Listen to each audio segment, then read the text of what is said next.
Hello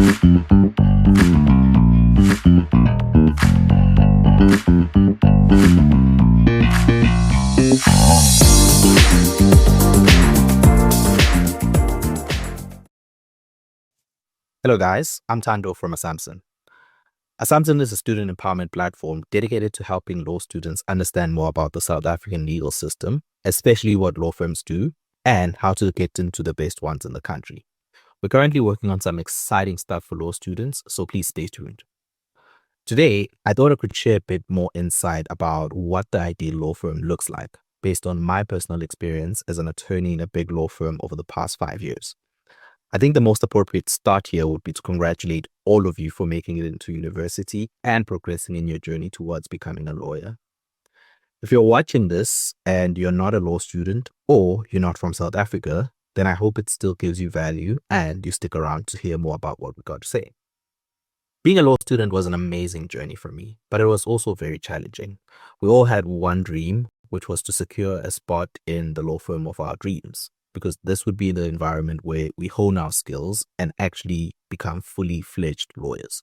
But what does that dream even look like? And what environment would actually be conducive to living out that dream?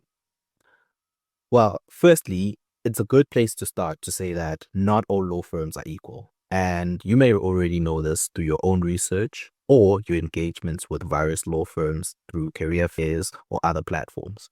They don't all pay the same amount of money. They do not all offer the same amount of work experience or skill development.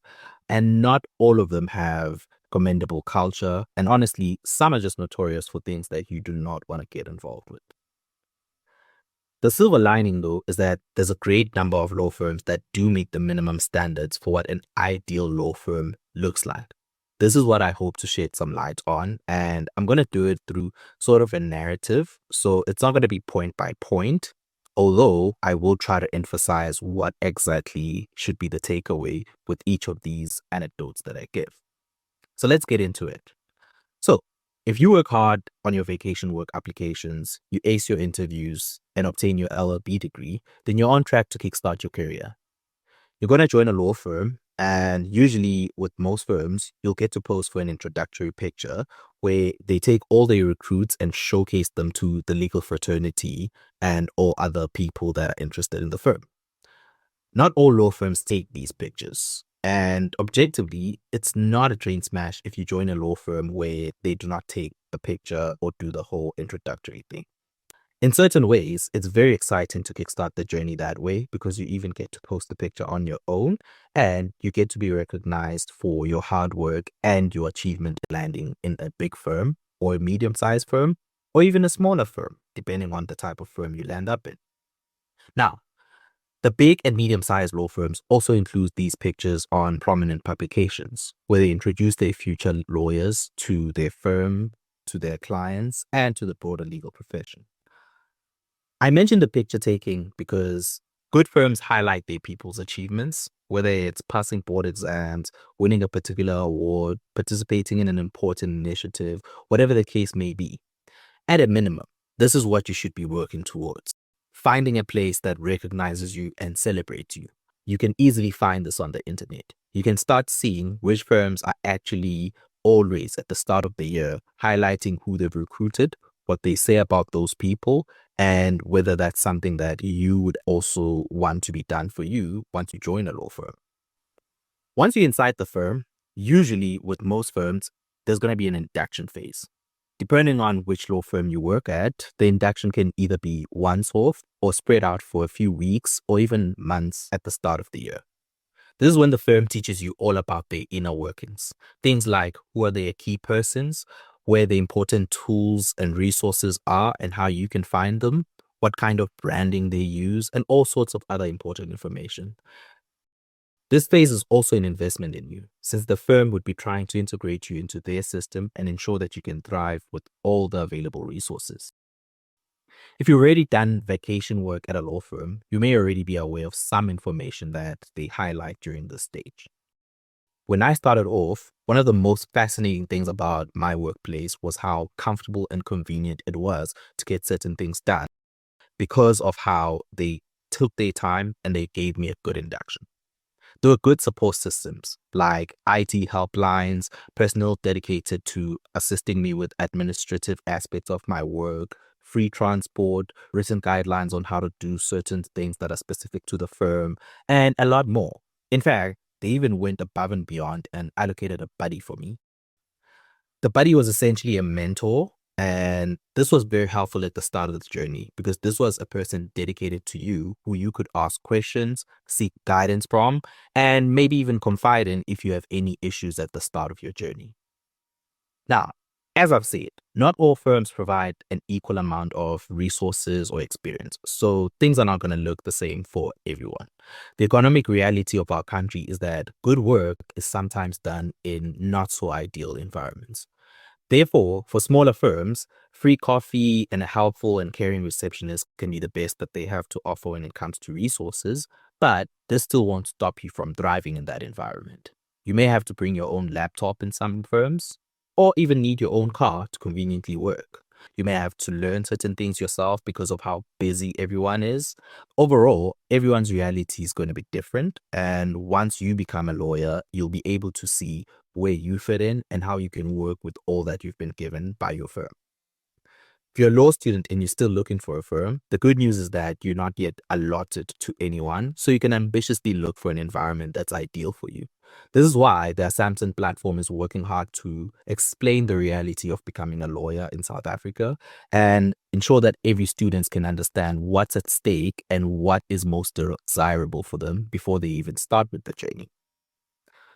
Now, let's actually look at the work of a lawyer because that's what you're going to be doing once you start working. First things first, being a candidate attorney or a candidate legal practitioner, as they call it now, will be very tiring. You'll be stepping into a law firm as one of their key resources. The firm and its clients will be counting on you to work hard and will be counting on your contributions to move the needle forward. In my view, that's not the frustrating part. The frustration comes from the fact that you and all the other candidate attorneys will be the least experienced and the least competent people in the firm. This can sometimes make you feel helpless and just useless, to say the least. Because of this, the experience is kind of a scramble where you're feeling desperate, and depending on where you are, the people that you work with could make a very, very big difference with this experience. Also, you'll start learning how work pressure is different from university pressure. School usually has a fixed time in which you're expected to impress. You have a fixed exam date or submission date for your assignment, whereas with work, things are a bit more spontaneous, continuous, and demanding. You'll start having a deadline every day. You'll need to wake up and deliver every day. It helps if you have previous work experience from your time in university because then you won't undergo a drastic change by now being a candidate attorney. But if you only know studying and performing on exam dates or assignment deadlines, then it's a different story. So, what does the ideal law firm look like given these circumstances? Firstly, you need a firm that has a good amount of support system and resources. What I can already tell you is that the big law firms that you see in your career fairs, at a minimum, have all these things. Things like access to AI tools, things like productivity tools, things like databases and sophisticated systems for how to sort through work, how to file work, and how to manage your workload. The challenge for you is that there's thousands of law students and there's only a few dozen of these amazing firms that have good support structures. This makes it even more important to understand where each firm sits within the spectrum of firms that have amazing support structures and why you belong there. Our AsamSon guide on vacation work has a bit of insight into this, things like how to properly conduct research and how to make sure that you've now scoped out what the firm has to offer. The quality of the law firm also lies in the quality of its attorneys. This doesn't just mean that they're smart and hardworking, but also that they have a deep desire to empower new recruits, whether it's through formal training, professional support, mentorship, and other efforts. The best law firms in the country already have established courses, initiatives, and other commitments that are dedicated to helping their new recruit and make sure that they're properly honed into the best attorneys they can be. The overall point here is that to unleash your potential and to become a great lawyer, you'll need to position yourself in a law firm that has adequate infrastructure, people, and systems that are dedicated to grooming you. I'd also like to mention that if you're a woman or a queer person, you should be very eager to ensure that the firm you end up working for is the ideal one for you. Again, proper research and evaluation of the opportunities that are around is important because then you can be able to identify what's ideal and what's not. Perhaps we can cover this in a different video where we can go through practically what should be your concerns and how you can manage those or try to address them as much as you can before you start your journey. Okay, another key aspect that I wanted to cover was the diversity of the firm. I'll admit from the get-go that this is important, but also very hard to find because the legal industry has not fully completed its transformation efforts. So, why is diversity important? Well, depending on which demographic you fall under, it may be important for you to work with people that are not so homogenous. There must be variety in cultures, thinking, problem solving, communication, and other aspects so you'll be able to properly learn how to get along with different types of people and hopefully find relatable people within your workspace. When engaging with law firms, you'll often hear them highlight their diversity and inclusion efforts, which they usually refer to as D&I. And honestly, when I started working, a lot of this did not make sense to me. Most of the big law firms have existed for a long time, and they've come to understand that great candidates do not just come from one race, educational background, gender, or other characteristics. Human beings are very dynamic, and it's often very helpful to have a diverse pool of potential future leaders rather than stick to one previously prevalent group. Therefore, a lot of law firms have been moving towards this idea that they need to have diversity within their workplace, whether it's through gender, whether it's through ensuring that persons with disabilities have access to their firm and are able to work there if they do meet the professional standards, and also looking at a lot of other good places where good candidates may lie, whether that's geographic areas or different age groups. Your first prize should always be to land in a big firm that's suitable for your needs and potential. So what happens if you somehow do not achieve this prize? My view is that you should try having an open mind and a positive attitude and seek out ways that you can help the firm. You and your efforts would still be valuable regardless of where you end up. So let's actually touch on what we've covered now. Firstly, you need a firm that's going to celebrate and recognize you. You can see this through how they recognize and celebrate their current employees. So when you see a firm's page, whether it's an Instagram, LinkedIn, or other page, try to go through it. See what they say, not just about their work and their clients, but also about their people. You also need strong induction and onboarding. This is even more important if you're going to a complicated workplace or a firm that just has a lot of moving parts. Some places will be simpler than others, so your induction period will not look the same as the person next to you, perhaps. You also need a firm that has robust support systems, things like IT helplines, admin support, free transport, and internal guidelines for how to do your best work. Again, some smaller law firms will probably not have these things, at least not at a complicated level. You also need a resource-rich environment where they have a lot of productivity tools, they have access to good databases, they have access to modern research tools like AI and other tools. Another item we touched on was a firm that has a strong commitment to training and development. Whether it's a firm that provides formal training, mentorship, and upskilling initiatives.